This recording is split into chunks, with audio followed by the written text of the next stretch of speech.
Continuing our reading in Ereth's Birthday by Avi, today is chapter 25, What Happened at the Cabin.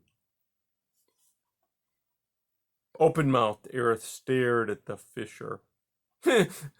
You thought you were being clever, hiding with those kids for so long, Marty sneered. But you're too stupid to know that I'm the most patient creature in the world. I've waited and watched every move you made. I saw you pretending to take care of those foxes when all you were doing was hiding from me. I saw you rush through the woods and take an indirect route back here. I saw and I followed. I'm like death. You can't escape me. You coward, he went on. I know you for what you are. You're an old, witless, selfish porcupine, but now you're going to get what you deserve. Get down from there. But why? A very frightened Ereth stammered. Why are you angry at me? What did I do to you? You porcupines think you can go and do anything you want, Marty replied angrily. You're nothing but self-centered beasts without any feeling for anyone but yourselves. You don't care what you say or do. You think nothing of others. You think your quills will keep you safe. Well, I'm here to show you, porcupine. No one can be safe from Marty the Fisher. Not even you. Now get down. I'm not like other porcupines, Ereth stammered. Or if I was, I've changed. I've become different. I have feelings. I do care what others think. Liar, Marty snarled.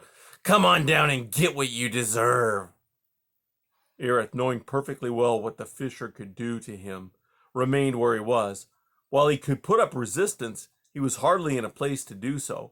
Beyond that, he was exhausted from his long, difficult trek back to the cabin. He looked around. The barred window was behind him. No escaping that way. Nor was there any escape right or left. He glanced beyond the porch toward the woods.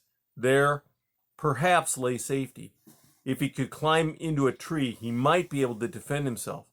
But first he had to get to the tree, and the new snow would be slippery, perhaps even deep in places.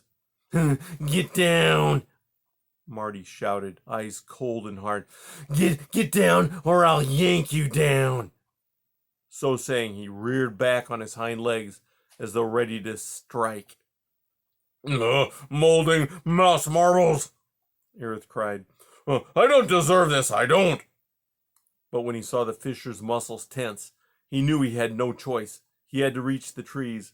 Terrified, Ereth did what he had never done in his entire life. He made a flying leap off the windowsill. Kicking back hard, he sailed over the fisher's head, landing with a hard thump on the porch. Marty, caught by surprise, swung around, paws smarting from a painful landing. A dazed Ereth struggled to his feet. He spun about, trembling with panic, and waved his quilled tail wildly, ready to smack Marty across the face if he got too close. Marty stepped back spryly. Seeing that he had won an advantage, Ereth turned again. He tried to get off the porch by running, but completely forgot about the steps. Missing the first one, he tumbled, head over tail, doing 3 complete somersaults before landing on his back in the snow, belly exposed. Shrieking with rage, Marty extended his claws and took a giant leap off the porch, aiming right at the porcupine. Ereth saw him coming and rolled over, but not fast enough. The fisher managed to snare him with his front claws, leaving 2 long scratches across Ereth's belly. Blood began to flow. Potato pip paste, Ereth screamed. I'm being murdered, help! He continued his roll, then turned again, once more putting his tail between himself and the snarling fisher. Marty, alert to the danger, backed off. A frantic Ereth began to race toward the trees, taking what for him were great bounding leaps. As he went, he trailed streaks of blood which were like stitch marks on the white snow. The fisher saw where Ereth was heading. With a burst of speed, he shot past the porcupine, made a sharp U-turn, and confronted him head on.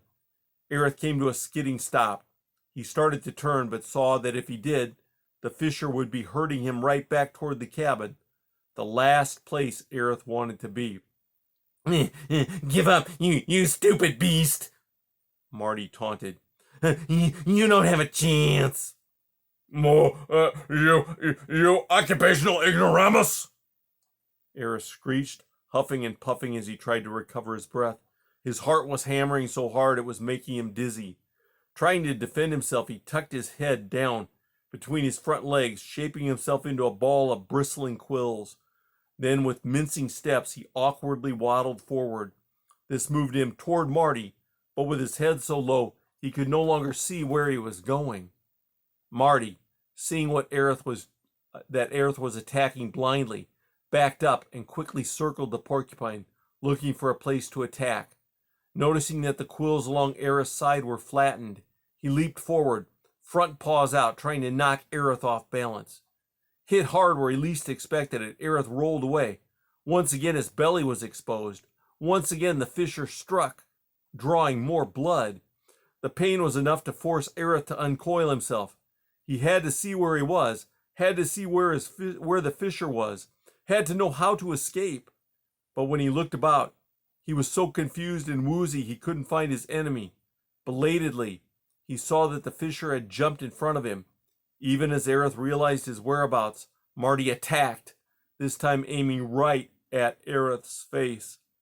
The porcupine ducked. He avoided the worst, but received a bad scrape on one ear, even as he managed to butt the fisher hard, hoping he'd poked him with a couple of quills. Marty dropped back, coolly trying to decide where to attack next. In that moment, Ereth stole a quick glance to see how far he was from the trees. He had covered half the distance, but it felt as if they were still miles away. As Ereth struggled to decide what to do, Marty took another hard lunge at him, trying to knock him over. This time he missed completely and went sprawling in deep snow. Sensing his opportunity, Ereth hurled himself forward, toward the trees. He was beginning to think he was going to make it when he received a hard smash on the left side. The stroke came so suddenly, so intensely, Ereth landed hard against an old stump, the wind knocked completely out of him. Feeling increasing pain and growing even more muddled, Ereth knew that he must get up and defend himself. He could not. The best he could manage was to open his eyes. He beheld a dreadful sight. Marty the fisher was crouching a few feet away. His face bore a cruel grin. Now I have you, Marty hissed. Help! Ereth gasped. Help! You're done, Porcupine, Marty snarled. Completely done. No one, absolutely no one, escapes Marty the fisher. Ereth strained to get up again. The pain was too great. He was too weak. He was bleeding too much. Oh, please, he bleated. I need help. Please, someone help me. As Marty the fisher prepared his final, fatal spring, Ereth closed his eyes. Oh, goodbye, Poppy, he whispered. Farewell, kids. He opened his eyes to see the fisher, claws fully extended, leaping at him. The next instant, there was an explosion of red. It seemed to come from nowhere, and yet it was everywhere all at once. Thinking it was his own blood he was seeing, Ereth squeezed his eyes shut. Then he heard yelping, barking, and snarling. Ereth opened his eyes and blinked with astonishment.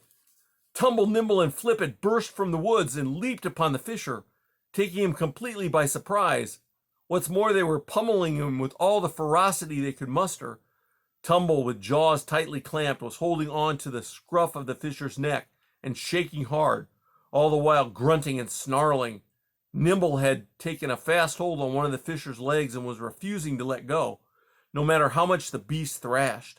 As for Flip, he had a firm grip on the fisher's tail and was growling and yanking and pulling with all his might.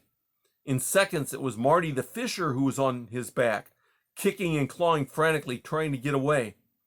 A weak, dazed Ereth could only mutter, Welcome to the wombats and bless all bees. Suddenly, Marty the Fisher gave a mighty yank and freed his leg from Nimble's grasp. Though Tumble was still clinging to him and Flip refused to let go, the Fisher staggered to his feet. With a violent shake, he flung Tumble away. Then he turned and snapped savagely at Flip, who was forced to let go of the Fisher's tail. Free at last, Marty, instead of staying to fight, whirled about, leaped through the bushes, and fled among the trees. The kits, tongues lolling, chests heaving, watched him go. So did Ereth. For a moment there was nothing to hear but the sound of the Fisher smashing through the underbrush. Next there came the distant, dreadful sound of a metallic snap. And that's the end of chapter 25.